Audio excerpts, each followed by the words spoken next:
what does it take for someone as an influencer or just a character sitting, person sitting at home to actually go out there and make a show and actually get signed? So here's my answer to them. Every agency in town, they have scores of assistants, and their sole job is to scour all the TikTok, Instagram, everything, looking for that little thing. That's why I say, if there's something special about you, television will find you.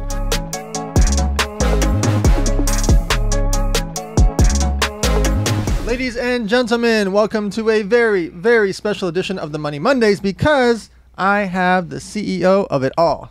Not just my agency, but all. When I say all, we have the Elevator Syndicate. We have Elevator Nights.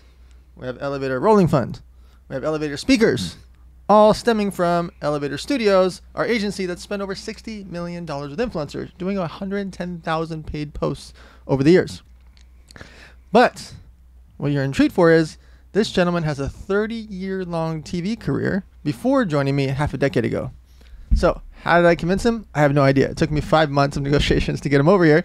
So if you guys have ever watched in the past, Real World, Road Rules, Keeping Up with the Kardashians, Simple Life with Paris Hilton, you can blame this guy sitting 2 feet to my right, because he was the original CEO for the first 8 years of Buena Murray. So remember when you watch those reality shows, at the bottom it said Buena Murray? That was his fault too. After that, he worked with Sony, he worked with Fox, he worked with Dr. Phil, and some amazing people during the course of his career, focusing on the TV and film industry. So how did I get him to come over to a social media agency back in 2019, 2020? Well, he saw the overarching vision. I wasn't just focused on influencer marketing. And because he had that 3-decade-long career in managing $100 million budgets and $300 million budgets and $50 million budgets, it was a big leap for me to say, can you come here to work with my social media agency? I want to become what's called a venture studio. A venture studio is when we go into invest or take equity of companies, whether they're our clients, our friends, or people that inbound come to us through our live events or through our social media. Over the course of time, as you guys have heard, I've done 43 angel investments or venture studio investments through Elevator Studios because of this gentleman sitting next to me. Along the way, we have what's called the Elevator Syndicate. You can check it out at elevatorsyndicate.com. That is for accredited investors. We have 846 accredited investors and growing in that group. And we've raised $44 million over the last 3 years for food and beverage brands and consumer products. What we do is we put in $3 to $6 million per deal into companies doing $2 to $20 million revenue. You guys see me post about those type of companies all the time. Everbowl, Icon Meals. It'll take too long to list all the companies, but you guys hear me talk about them throughout the podcast because it's important to me. We find companies doing $2 to $20 million because we want companies that we can help pour gasoline on the fire. And these companies have gone on to do some great things.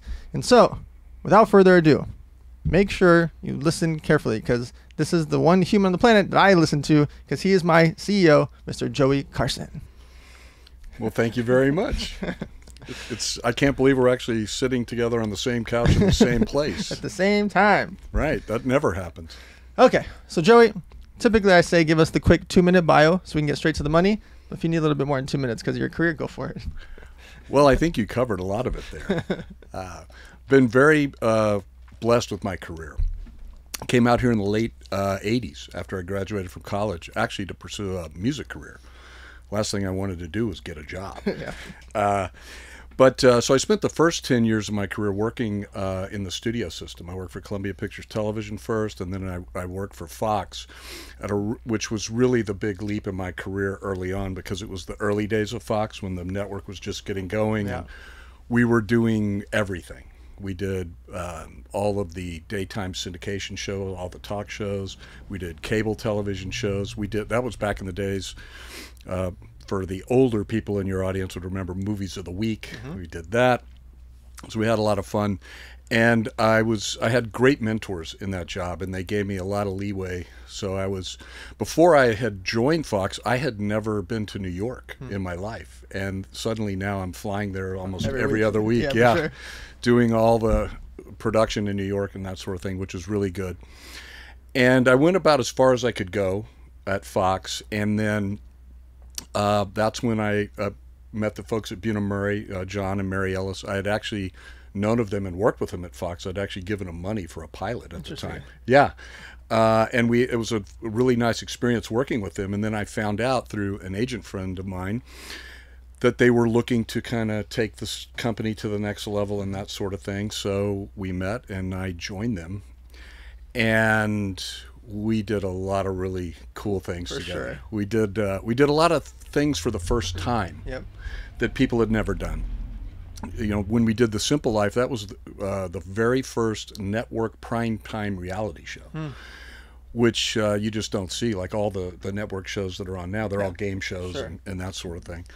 So we did that, and obviously that changed the landscape a lot.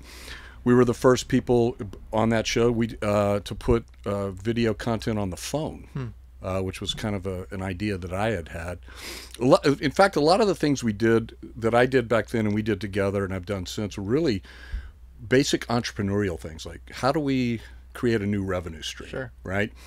And so like when we did, MTV's big popular show, The Challenge, well, that originally was the Real World Road Rules Challenge. Right. So we got cast, again, it was like, how do we come up with something? So we said, well, let's take people from Real World and Road Rules and we'll... Right, it's like Marvel versus DC. Right, and it had been going on for a little while, and it was popular, and so we thought, how do we turn this into something else? So that's when we, as a group, we were like, well, what if we had men versus women? And what if we did a theme around this where we had the Gauntlet or the Inferno? And so we turned that one show into like 5 different franchises. But again, were all great and still going now, but like bigger than ever. But that really just came out of a basic entrepreneurial need of like, how do we, get more money in the door and do different things? Around the same time I was fortunate enough to work with Steve Lipscomb when he started the World Poker Tour. So I was a founding board member of that, and we went through that entire process, actually from getting the show up and running to being sold, which is a great story, probably too long for this. And then we took the company public, and then we sold it again, and I think it was 2010. So I did that. After I left Bunim-Murray, I had spent a couple of years in Silicon Valley, which was really interesting. And I didn't know at the time, I had an idea with some other people to create an online virtual world, or a massive multiplayer online game, as they call them. And I did a $4 million Series A raise straight off the deck that we did. And which to me, I was like, okay, it was almost like selling a show. Like, okay, we sold a show. And I've kind of found out later like how rare that is.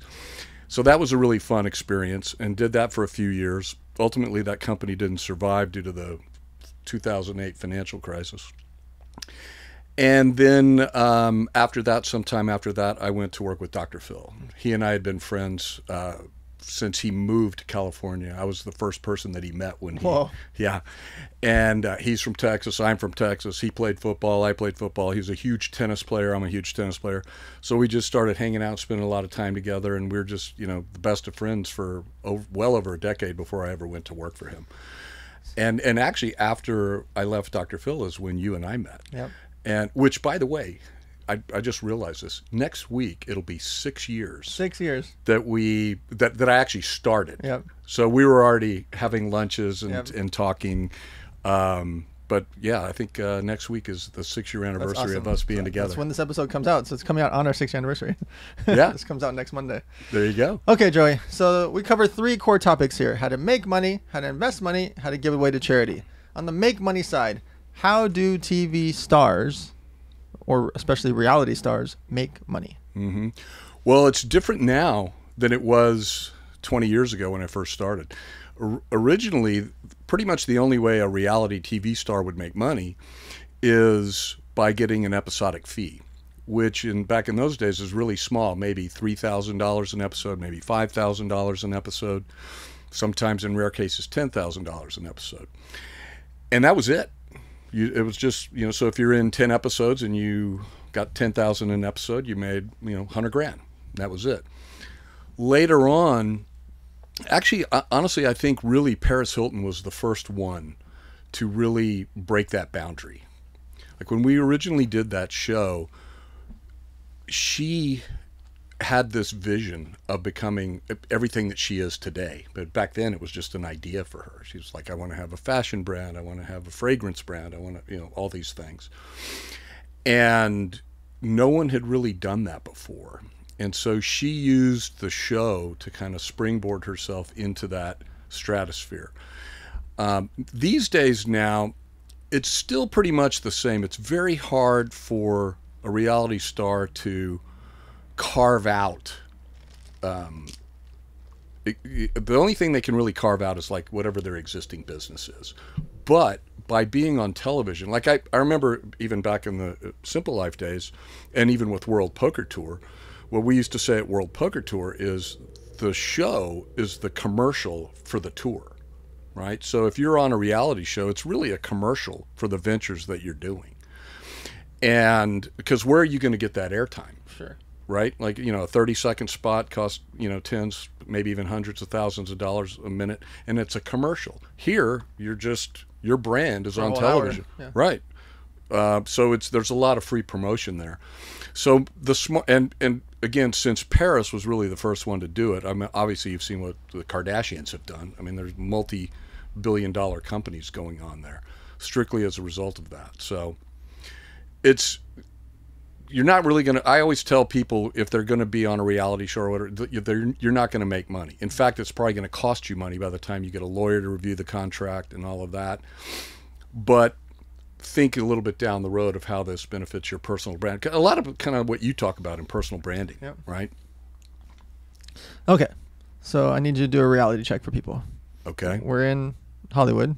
You know, yep. We're in Los Angeles, where people from all over the planet fly in with visions of grandeur that they're going to be a star, whether it's a music star, an acting star, a TV star, a social media influencer, etc. Walk us through what it takes to actually land and full, not a little cameo, to land a TV or movie role. Well, if you're an actor, it's very, very difficult, and the competition that you are up against is staggering. So think about it.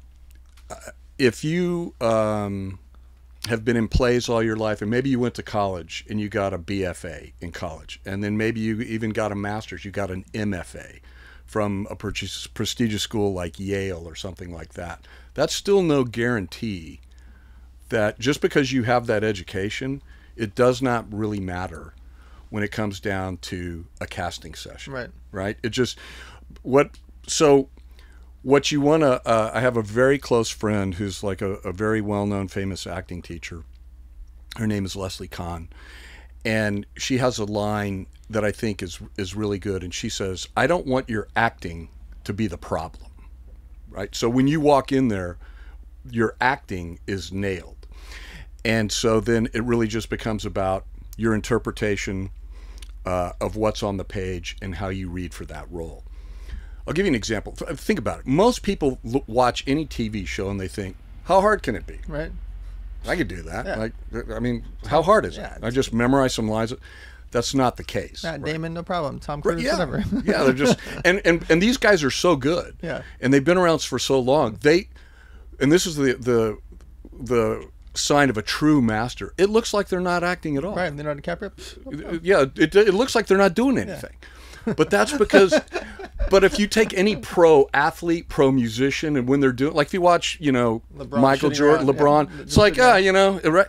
But they don't realize like what's behind that, yeah. right? Yeah, the 200,000 shots beforehand. Exactly. Yeah. And so I think, and the same thing is true for writers. A lot of people want to be writers. Again, it's like, how hard could that be? Yeah, I'm funny. Right. Yeah. I mean, or everybody wants to write a script. How hard could that be? Well, it's really hard.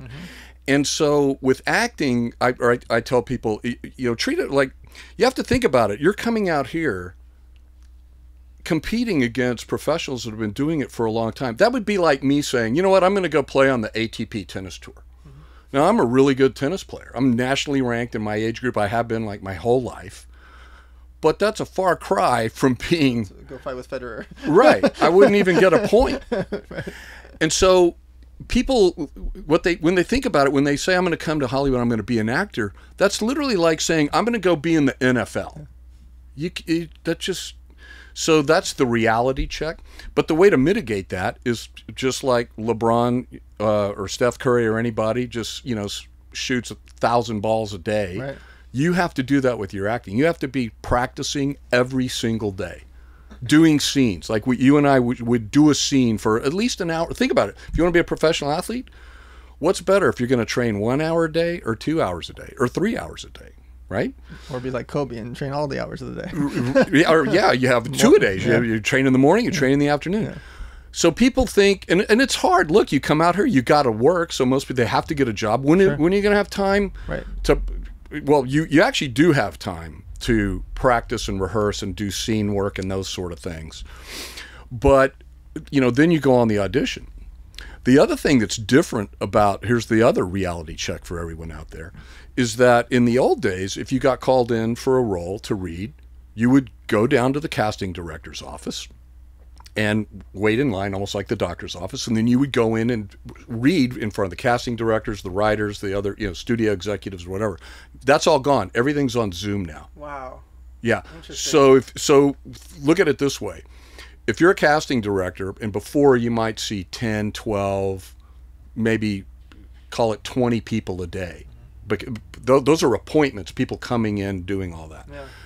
Now you're on Zoom and you're seeing over 100 people a day. Right. So if you're an actor, and so now every actor has to make, we call them self-tapes. And so an actor will make a tape.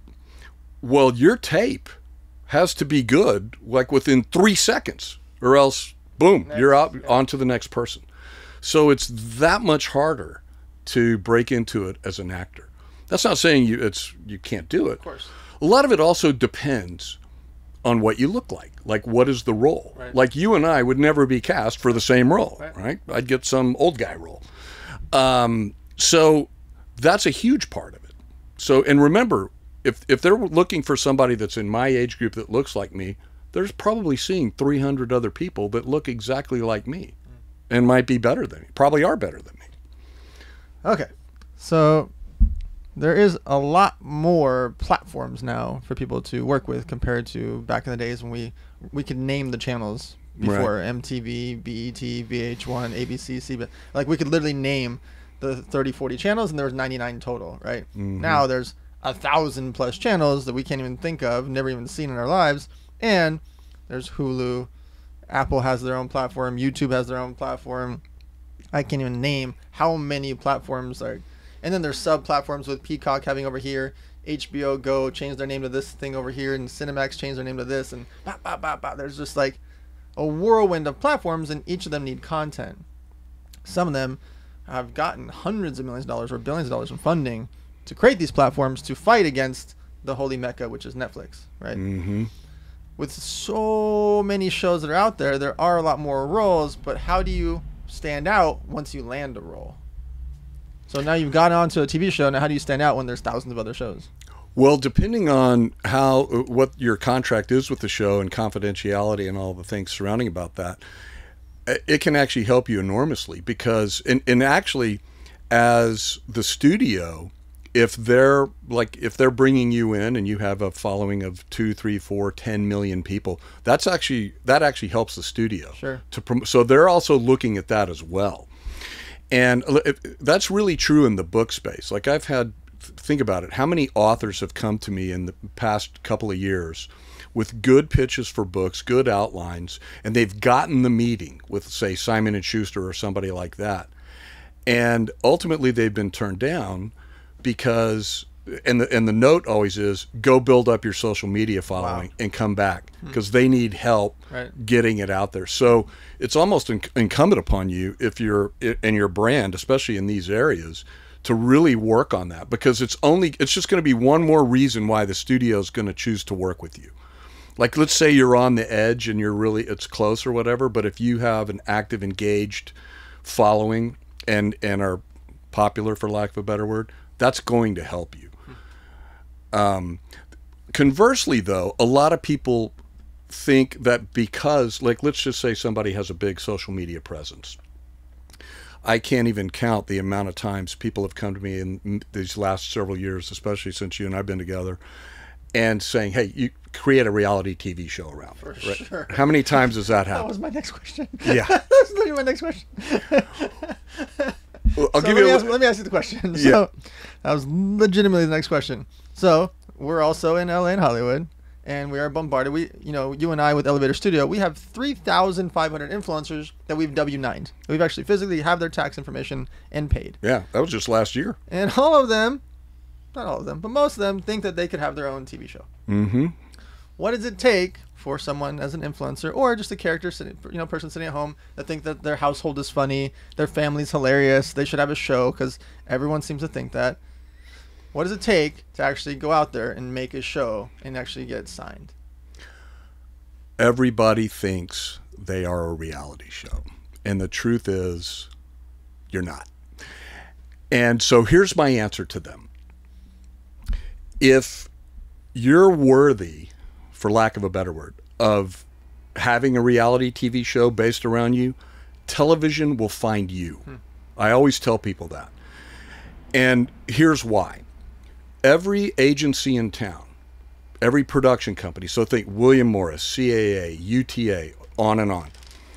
Every production company, like Buna Murray, my old company, all these other companies, they have scores of assistants and interns, and their sole job is to scour all the TikTok, Instagram, everything, looking for that little thing. And so that's why I say, if there's something special about you, television will find you. Because the leap from social media to television, it's not like from here to here. Sure. It's from here to the moon. Beyond. Yeah. It's back in the day. This goes back as far as my Fox days in the '90s and even in the early in Buna Murray. We would have celebrities, especially after the Paris Hilton Simple Life thing happened. We took pitches from countless celebrities, which major names, yeah. major household names that you know, and they would come in and we'd say, okay, like what's going on? And they would say, you should do a show about me, yeah. And we're like, okay, what's the show? Well, I lead a really interesting life, and I do this, and I travel around, and I have crazy kids and this and that, and we'll just say, yeah, that's not a show. We're all pretty similar in our lives. It's to a large degree, right? So then I'm not saying that to discourage you. It's like you say, this is a reality check on reality. So the best thing you can do as an influencer or as a personal brand or any type of entrepreneur, if you're a business guy, is just do what you do and be great at it. Right. Look at the people that have broken out, guys like Gary Brecka, right? Or Andrew Huberman, right? Even Joe Rogan. I mean, Rogan back in the Fear Factor guy. Yeah, well, that's who he was back in the day. Yeah, he was. Spiders. Yeah, he was the host of that show for a long time. Great show, super nice guy. Sure. Put in the work, decades before we even think about it. Right. And his podcast, he's the first one to say, I just started it off as, I just kind of thought it was fun to do and talk to people. Yeah, smoke weed, talk to your friends. But that became the brand, right? And his own personality stood out in that, what makes him so huge. Okay, last question, because we actually have to host the Money Mondays, our weekly Zoom call. By the way, you guys can register for that, themoneymondays.com. We go live every Monday, 4 p.m. PST. Myself, Joey Carson, and some of our business friends will hop on there.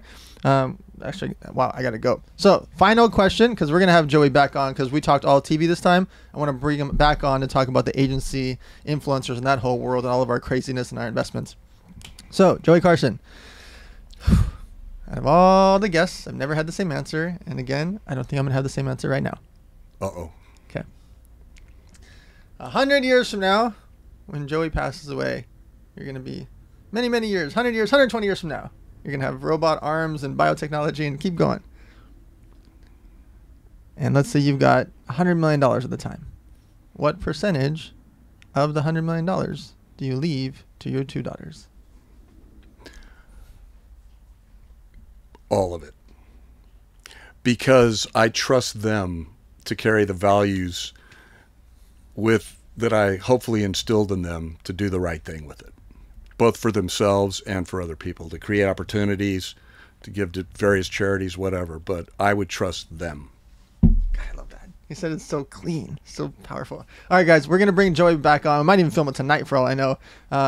We are bound by our responsibility to you guys that are part of the moneymondays.com. It's really important to us. So I'm glad to see a bunch of you guys there. 100% of the profits goes to the wild jungle. So if you want to go on there, it's $200 a month. All that money goes to the wild jungle to help support our 209 animals because they are very hungry, as you guys can imagine, over at Wild Jungle. You can check us out on social media at Wild Jungle, WYLD. But as you guys know, we grew up thinking it's rude to talk about money, and our guests here think it's rude to not talk about money. So it's really important for you guys to talk about it with your friends, family, followers, staff, etc., because it's real life. Legal, accounting, finances, IRS, tax, debt, borrowing money, your FICO score, your credit score, all these things are real life stuff. Nothing I said is evil. All of it is reality. And we have to be able to have these discussions. Thank you guys for keeping us. We've been number 1 to number 2 for, I think, 66 out of the 72 weeks we've been live. That is all due to you guys. So it's really important for you to like, comment, subscribe, etc. As you notice, we don't do ads here. We are running this out of passion. We want you guys to have these real discussions. We have a 93% listen through rate because of you guys and because we don't sit here and read a bunch of 2-minute, 5-minute commercials. Not that I'm against commercials. Obviously, we are an agency, so we like that concept. We just don't want to do it here. We're going to hold out as long as we can. We've been holding out for 70 plus weeks now. So we're going to keep fighting the good fight, just paying for this ourselves because we want you guys to talk about money. We want you guys to be out there investing, understanding it, having open discussions. So check out Joey Carson. Check out our company called Elevator Studio. It's at Elevator on social media. And we will see you guys next Monday.